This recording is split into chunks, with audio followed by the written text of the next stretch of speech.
and do a continuation of last day. So we're going in the kind of reverse order. Last day, we started on the back page, right? We'll finish off with this bacteria question, right? And there's going to be a question like this on your assignment today, right? How does bacteria grow? Common population question, right? And this question here, we started at 50 bacteria and it tripled every hour. So after the first hour, it tripled. After the second hour, it tripled. After the third hour, it tripled again. And we noticed that, hey, for each time we're adding a 3 on, and the exponent just went up by. So if it's the fifth hour, it would be 5 3s, and it will exponent 5, right? And we started off with 50. So you're going to use this. Make sure you have a full set of notes on today's assignment, all right? So today, we're going to look at shape questions. And these shape questions are a slightly harder version of what we did here in example 4. In example 4, I gave you a formula to use. You hadn't seen this thing before, but you had to read the question to figure out what do each of the letters stand for. So just plug in the numbers and use it. Now, with all the stuff on the first page, this is a continuation of last year. Instead of me giving you a formula, you're expected to know some of the formulas of shapes from last year, right? So math 8 is, for most of you guys, probably going to be the last year that you spent a whole chapter working on shapes. Areas, volume, surface areas, those kind of questions you did last year, right? Now, shapes don't end in math. They're going to show up in different chapters here and there as like one-off questions. You expect you to know about the shapes, but we're never going to have another chapter dedicated to shapes again, right? So we're going to go over some of these formulas, right? So one of the shapes last year you worked with was squares. And if you had a 1D shape like this, I asked you to find, or your last year's teacher asked you to find, the area of a square. What was the formula for that? Who remembers, right? Does anyone remember the area of a square? Hayden?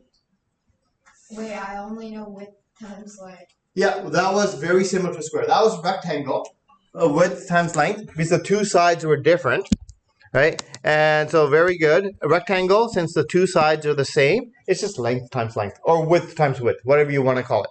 So the area of a square is length times length, right? Then the 3D version of this. One of the questions you were asked to find is surface area. The other question you were asked to find is volume. Okay? So let's do surface area first. Does anyone remember how to find the surface area of a cube? Okay. So remember, this is a 3D version of this. Area is how much space does this take up? Length times length, right? Now, if you have surface area, you have a 3D shape. It's how much does each of the sides, the surfaces, all take up?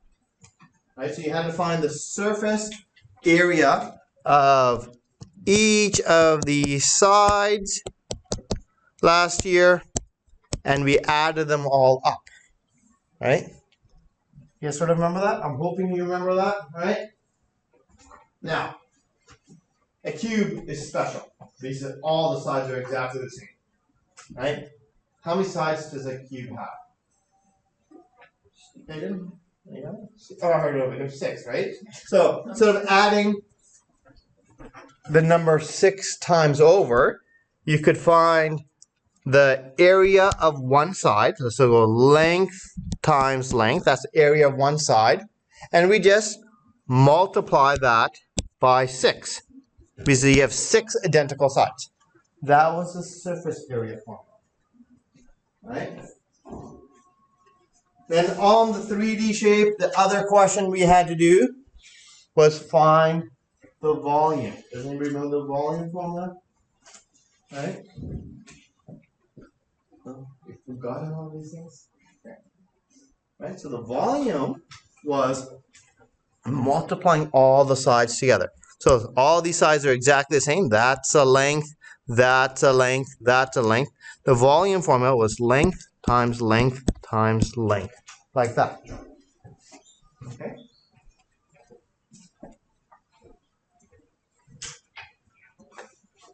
So when you're given these formulas in grade 8, that's sort of not how the formula is going to look like in grade 10. These are the expanded forms for the formulas. Right? So last year, we were just happy with you learning how to use formulas and plugging some numbers in. This year, we want to go for the more condensed version. Like for example, this formula is L times L. The L is repeating, so that is your base. So we're going to write a condensed version. L, and we have two L's. So area of a square could be L times L, or just L squared. So area of a square like this, L squared. That's more likely what you're going to see next year, right? You're not going to see the expanded form, right? You're going to see the more condensed form. The volume of a cube, right? Instead of L times L times L, you're going to see the condensed version. Our base is L. We have 3 of them. L cubed. Okay. And the same thing for surface area.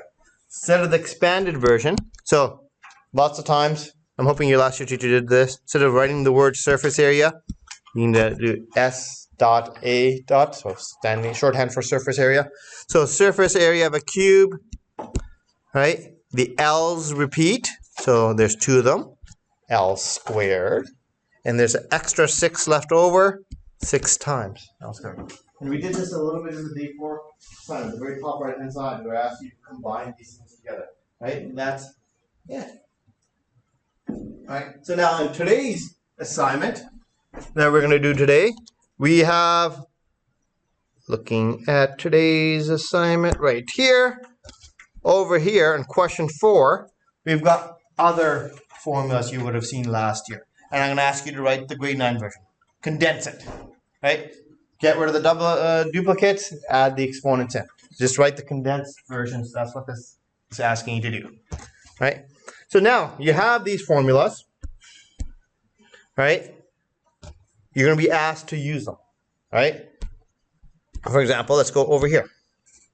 All right, so this makes it a little bit harder than last day's one. You have to pick the right formula. So he goes, hey, what is the surface area of a cube with an edge length of 3 meters? So I'm going to draw a picture of a cube because I find it easier when I'm dealing with shapes to have pictures. If I have a picture of a cube and it says the edge length is 3 meters, that means, hey, the side is 3 meters long. All right? So now the question is asking us to find the surface area.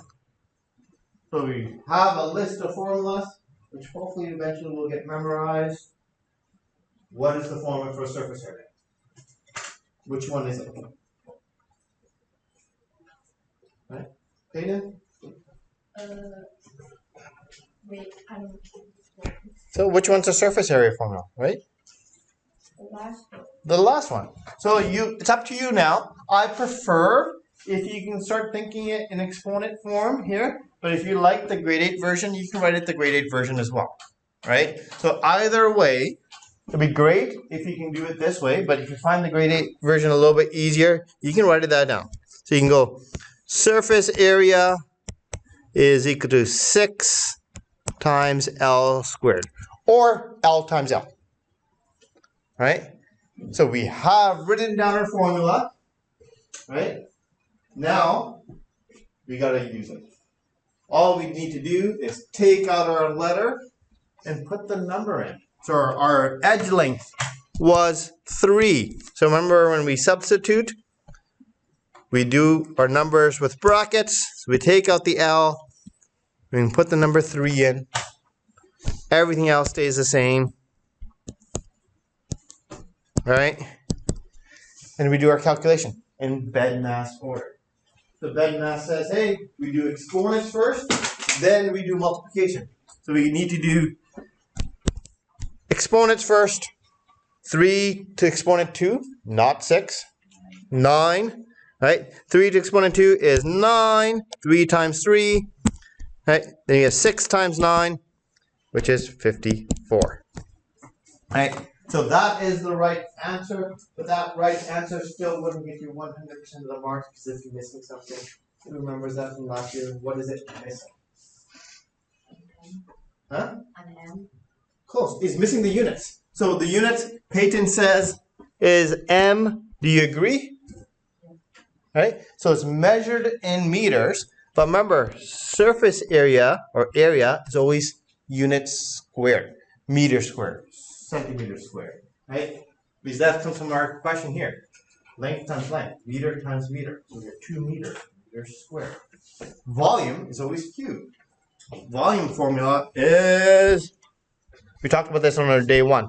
Length times length times length. So it would be M times M times M, 3 M's, M cubed. That's why the volume ones are always cubed. So that's it. Okay, so square, one of the most common shapes, right? Then you worked with the triangle. And there's a couple of different questions you were asked with the triangle.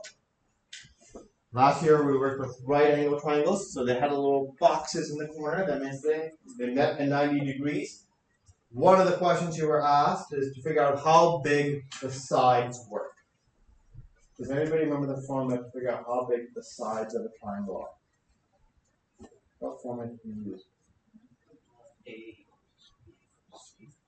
Along those lines, the A, B, C thing, right? It was A squared plus B squared equals C squared. That was Pythagoras' formula. It's up there on the wall right behind Ethan, right? Right there, right? So I'm hoping that your last year's teacher showed you a video of it, of a demonstration, and help sticks in your head. So I showed it to my grade 8 classes.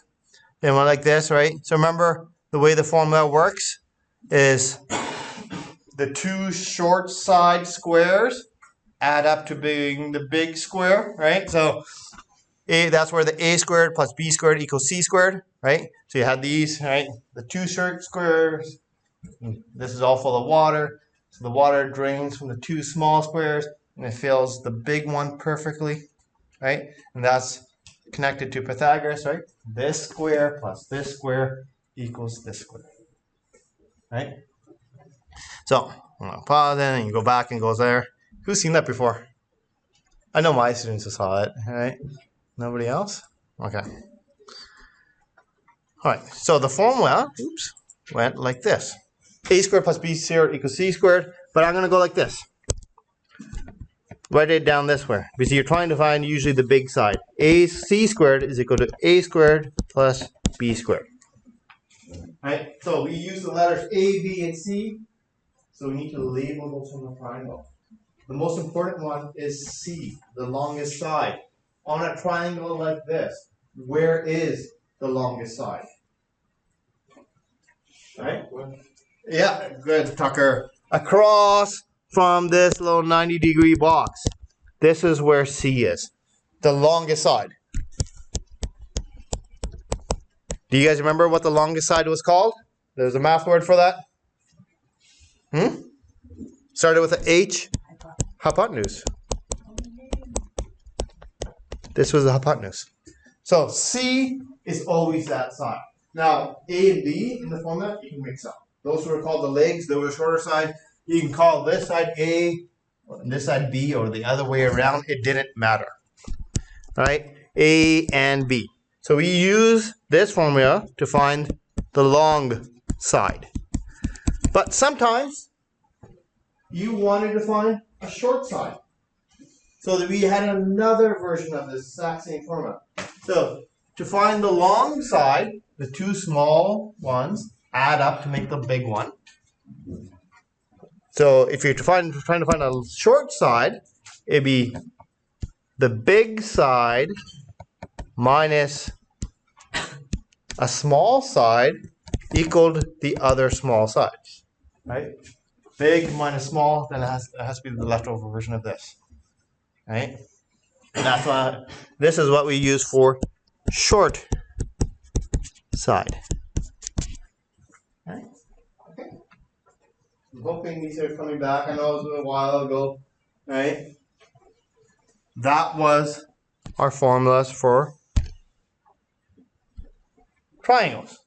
Then we had the circle. And typically, there's a circumference, the distance around the outside, or the area. There's two questions you usually ask. Today, we'll just focus on the area. Anybody remember the area formula? This one was a weird one, different one. Okay, so area of a circle. So A for area, a little round thing for circle. It looked like this. Pi times R times R. Right? Pi is the number 3.14. So the pi was the number 3.14. What was R? Radius. Radius. And the radius is the distance from the middle to the outside edge. So from the middle to the edge, all right? That was a radius. So times R times R. So that's the grade 8 version, right? If you want to see it, the grade 10 version is you combine those R's together. So 1R, it repeats twice. So you have exponent 2 and the pi in front. Or 3.14. So in grade 9, we're just getting used to exponents. We're getting used to using formulas. 3.14 is fine. Next year, chances are your teacher will want to use the pi button on your calculator for more accuracy. So this is not enough decimal for pi. So all your scientific calculators have a pi button, right? So next year, your teacher's going to ask you to start using it. Maybe this year, try using it, right? But if you don't like the way your calculator works, some are easier than others, use the numbers 3.14. So in today's extending, there's a question like this. And I've given you two different answers on the page. One is if I use 3.14 on my calculations, or the other one is if I use the pi button. The numbers are slightly different, right? Okay, let's put this to work. Here is the next question. It goes, find the side length of the square. So we have a square here. It wants us to know how big the side length is. So let's call that n. So it goes, the side length which is attached to the hypotenuse of this triangle. Right?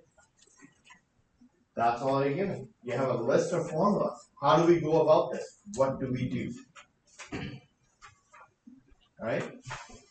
What can we do? Right? So you have to look at what information have they given you? We're given this number 9, and we're given this number 12. Alright? What shape is it on? Triangle. So we have to start off with at least a triangle formula. Alright, so we go to our triangle formulas. We go over here. Okay? With the triangle formulas, we can find the missing side. We can figure out how big this side is. So, is that side that we can find there, is that the hypotenuse, or is that one of the shorter sides? Hypotenuse. So we're going to use the top one. We're trying to find the long side.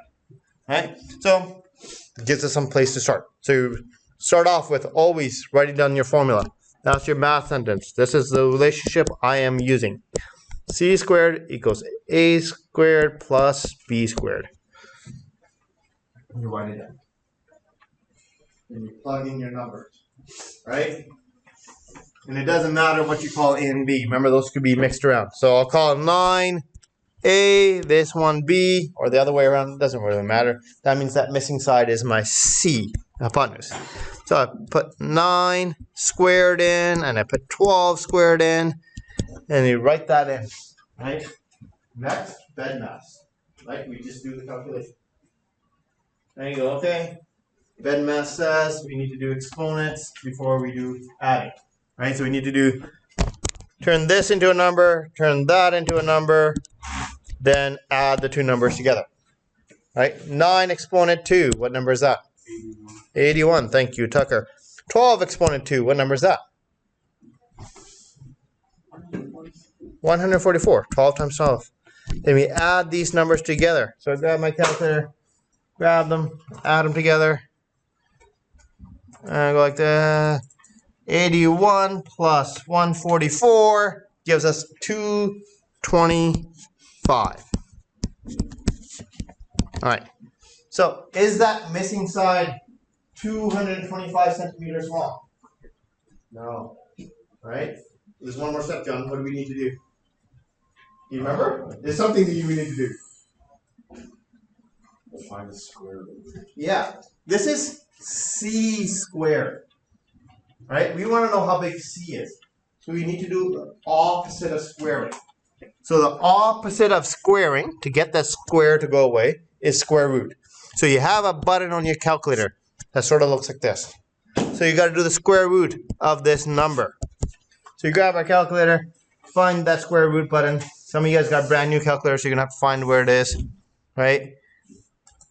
We do the square root of 225, and that gives us 15 centimeters. So this missing side is 15 centimeters. Does that information help at all to help answer this question? Yes, Yes. How come? because we had to figure out the length of all the other sides of the square. Yeah. So since this is a square, all these sides are the same size. This is 15 as well. Right? This side of the triangle happens to be the same side of the square. So we can say the square has an edge length of 15 centimeters. Right? So that'll be a typical grade 9 question, stuff like that. Now, I taught grade 10 for many years, and this question shows up in your grade 10 class, right, with a slight difference. The wording for the grade 10 question for this problem would be, instead of finding the edge length, they would say, find the perimeter of this shape. What does the word perimeter mean? Outer. The outer distance all the way around. So you need to know the distance of all the outside sides and add them up. You've already done all that work, right? So we have 12 plus 9 plus this side plus this side plus this side. Well, those sides are 15, 15, and 15.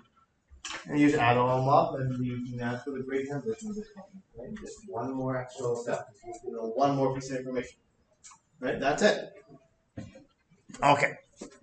Final question of the day on the back page.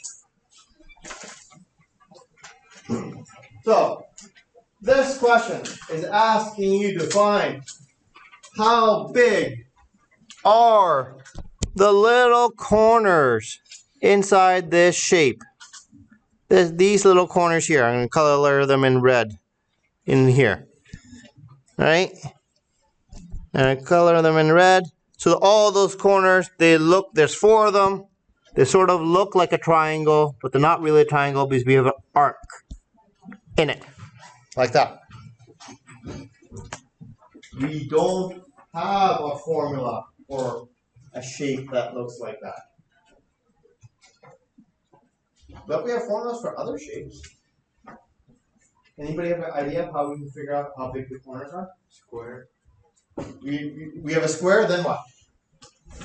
Right? The circle. And the circle. Like you got to see the shapes inside of here, right? Okay, we have formulas for squares, so we want to use the square formula. We have formulas for circle, maybe we want to use a circle formula. How can we combine those formulas to find the shape that we have? So what we have is, since we're trying to find how big this area is, we need to look at area formulas. If you have, attempt at this. If you have a square like this, with a circle inside, we want to figure out how big the corner is. Figure out how big this area is. And if you take out the circle, you're left with the outside edge, right? So you need to figure out how big this is. And take out the circle, you're left with the remainder. Right? So let's draw that. So you have a circle. So a square, you figure out how big it is,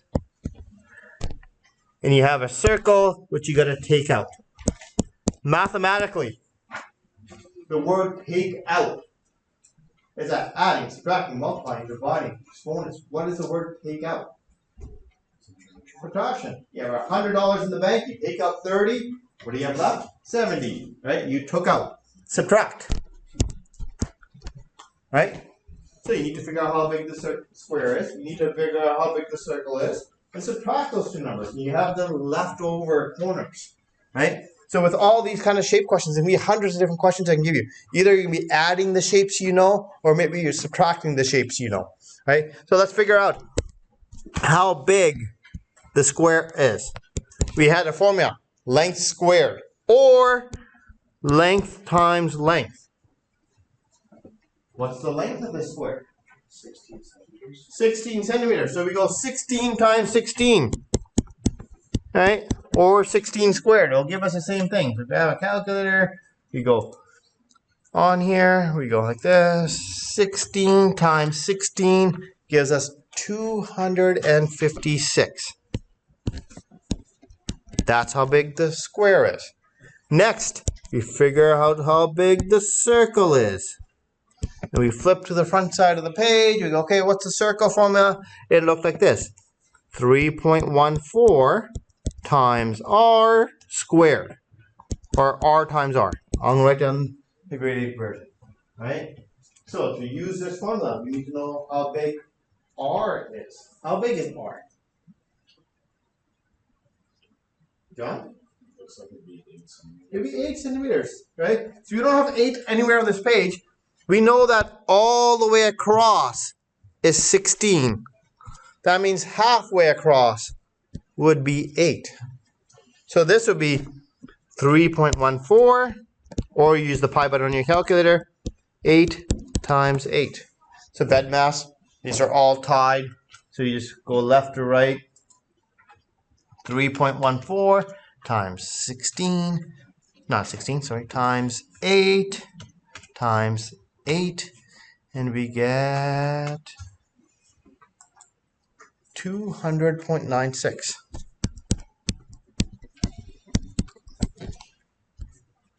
So now to find the shaded area, so I'm going to do S dot A for the word shaded area is equal to your square minus your circle.